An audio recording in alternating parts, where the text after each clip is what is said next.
It's Laura Eubanks of Design for Serenity with your succulent tip of the day and day 2 in Claremont, right? Day 2?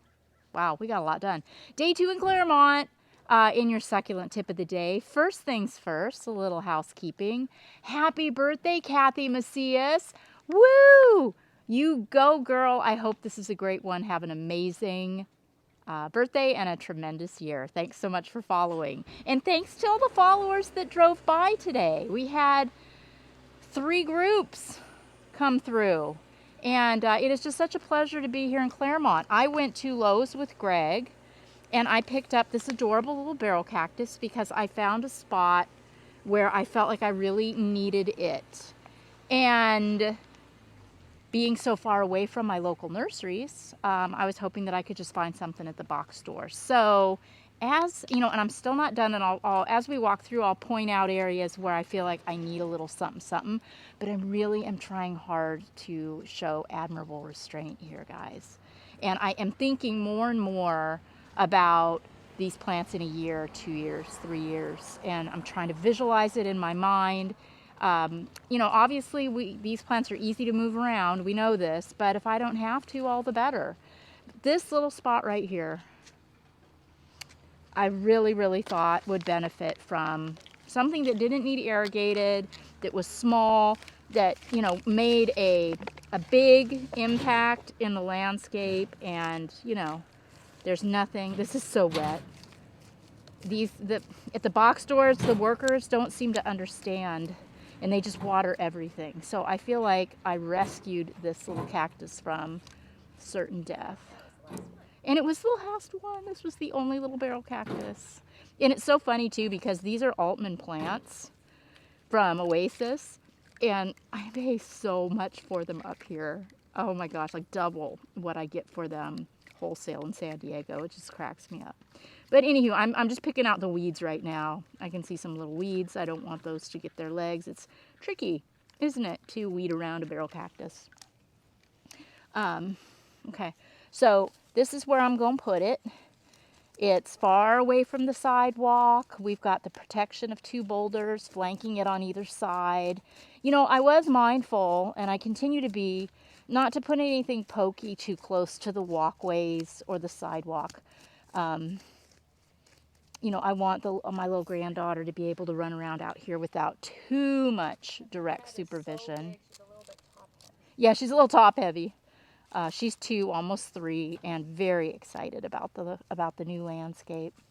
Okay, so there we go, right? Pop that little booger in. Okay, what do you think? Super cute, right? Very adorable. Now you'll see the weed fabric that Luke put down for us, and it's you know, just a little bit of pathway protection.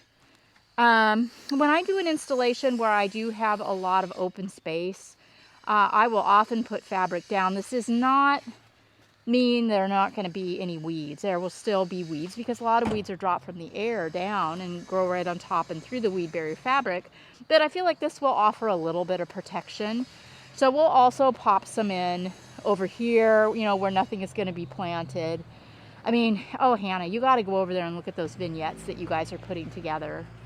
Terry and Cullen and Hannah have been working on these tapestry vignettes in the raised bed planter, and they are starting to really take shape. I wasn't sure if I would have enough plants to do this this bed justice, but clearly we are going to have, I think, just enough to really blow this out. I thank Waterwise Botanicals for sending up some beautiful plants today. Just gorgeous. And so yeah, we've got probably maybe 100 1-gallons left, and as I said, I'm identifying a couple of places in this area, right, you know, in all these areas, like these little Crassula ovatas that I have here. I planted singles because I was concerned that we wouldn't have enough for the raised bed, but it looks like we're going to, so I will likely augment these to make this look a little fuller. right out of the gate. I put in some Echeveria Blue Atoll. I love that. I've identified another spot right here in the front by the driveway. Careful hand. To do another grouping of Blue Atoll right here. And I moved this Mangave Lavender Lady. This was in our initial installation, and it was really starting to be crowded out by the agave variegate. So this got a new home. I think it's going to be really, really happy right there. And yeah, so this is just the fun time to kind of go through and just make my little tweaks, checking it out. This is a 360-degree installation, so I have to look at it from all perspectives and consider the growth of the plants, consider my top dressing. I'll be bringing in some rubble too, because you can see like right here how steep it is. And that little 3/8 gravel that we're going to put down is going to run right on off. So I'll need to stage some rubble in key areas. This is a challenge. This tree up here drops a lot of leaves. But I think the leaf drop is pretty fast. It doesn't really do it all year round. It's more of a one and done in the fall. So, because if I don't do burgundy or black up here on my mounds, it's going to be 2-dimensional instead of 3, and I can't have that. So over on the other side, in the initial installation that we did a couple years ago, I have Cali Gold 3/8 and some black 3/4. And I think I would like very much to pull that in here too, so we have some continuity with that side. Here's another little trio. I love to work with 5 gallons in trios. 3 Blue Elf, 3. Oh yeah, the atolls are 1s, but still always, you know, working in 3s. Also, the Portulacaria afrovariegatas, I doubled, which I don't in most cases around the garden. I don't generally do that. I usually plant those as singles, but yeah, I wanted a little instant gratification. Terry worked really hard yesterday and today in the parking strip. We weren't going to tackle this at all, but I just couldn't not do a little. So the little blue festucas and the little, it looks like thyme there, this senecio, the sea lavender, those were all here. And so we just popped in a couple more stands of Blue Elf, and then I'm going to bring in just some bagged decomposed granite to just fluff this up. So it'll look, you know, it'll look a lot nicer. You know, I can't help but compare the lawn next door to what we're doing over here, and thinking about, one, how much more interesting this landscape is that we're doing, and ironically, how much less maintenance it's going to take. Not to mention, of course, the thousands and thousands of gallons of water that will be saved annually by installing a cactus and succulent garden. But this is a garden that will require once annual maintenance. And as the years go by and the plants mature, especially over in the Tapestry areas, I'm going to have so many cuttings to circulate into the backyard areas. Look at those fruit trees in the back. The oranges are just dripping off. It's just the prettiest, isn't it? Maybe for John, my son's birthday, I will bring some pots, because he's got a little patio over here that is just so lonely and could really benefit from some beautiful planted, succulent planted pots. What, Han? Orange pots. Yeah, that would be really pretty. Yeah, we can eat. It doesn't, yeah, we could definitely go with some pop. Let's see.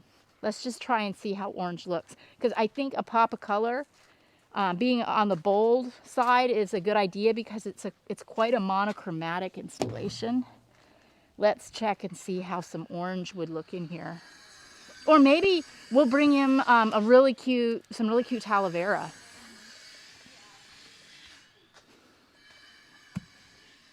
What do you think? You like the orange?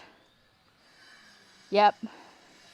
Yep, either Talavera. I don't know. I mean, I don't know. We'll see. We'll see what I can find. Yeah, but I know it had the orange. So whether it's, gosh, I wish I could get some orange balls. I know where I can get blue balls, and I know where I can get Talavera balls. But if I could get some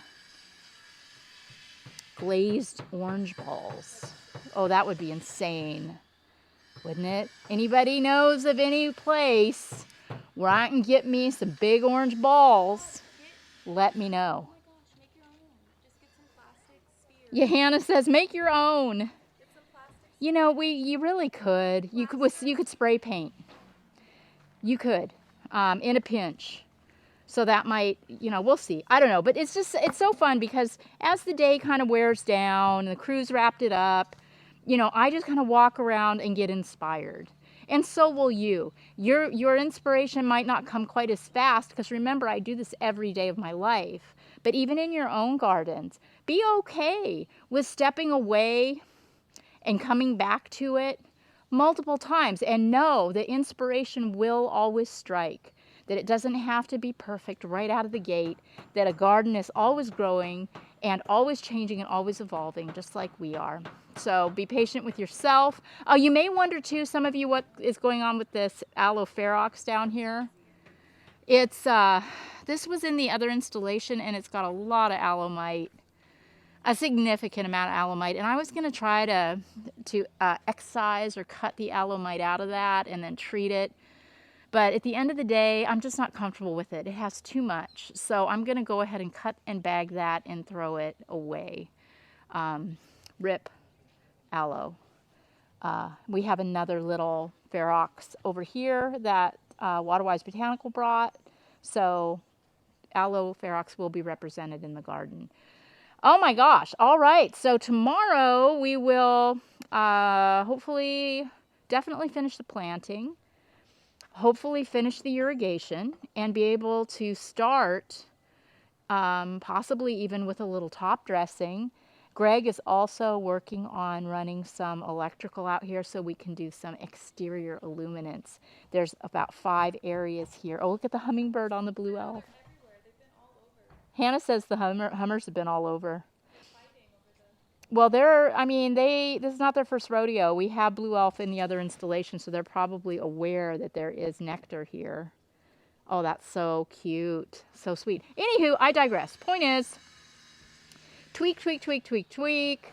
It'll be fun to go to the rock yards up here and see what we can find in the way of rubble, the way of top dressings, and just really start beginning to dial in the finish work on this installation. So that's all I got for you today. Thank you so much for tuning in.